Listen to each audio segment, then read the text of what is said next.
Ons het die voorreg om vandag die nagmaal saam te gebruik.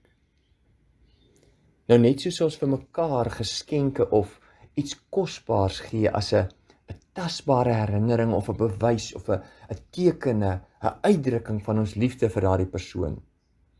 So het Jesus ook aan ons 'n tasbare bewys, 'n herinnering gegee, dat ons vir hom en vir God meer beteken as sy eie waardigheid en heiligheid.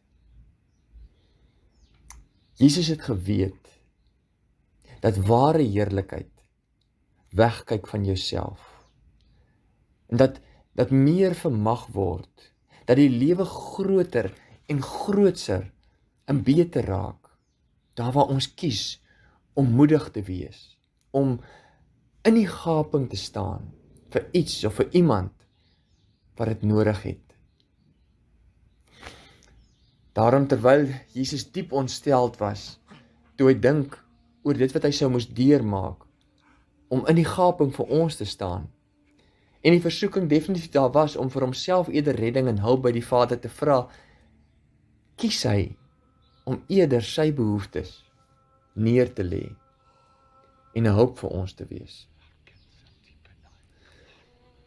En dan gee hy homself oor as hy sê, Vader, hier is ek, hier is my lewe. Ek weet, U word juis verheerlik deur die feit dat U 'n heilige God, maar ook 'n liefdevolle, 'n genadige en 'n troue God is, teenoor hulle wat dit nie verdien nie.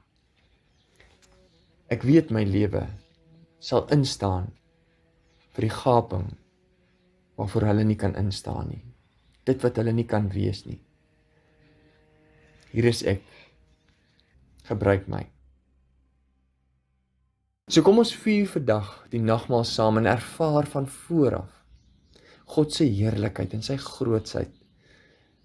'n Heerlikheid wat laat leef en versorg en herstel.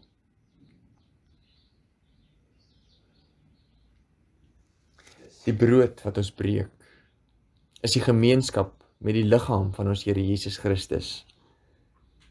Neem dit, eet en dink daaraan en glo dat sy liggaam gebreek is tot 'n volkome versoening vir al ons sondes.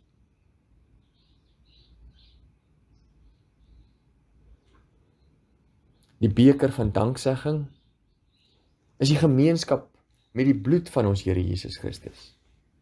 Neem, drink dit en dink daaraan en glo dat sy kosbare bloed vergiet is tot 'n volkome versoening vir al ons sondes.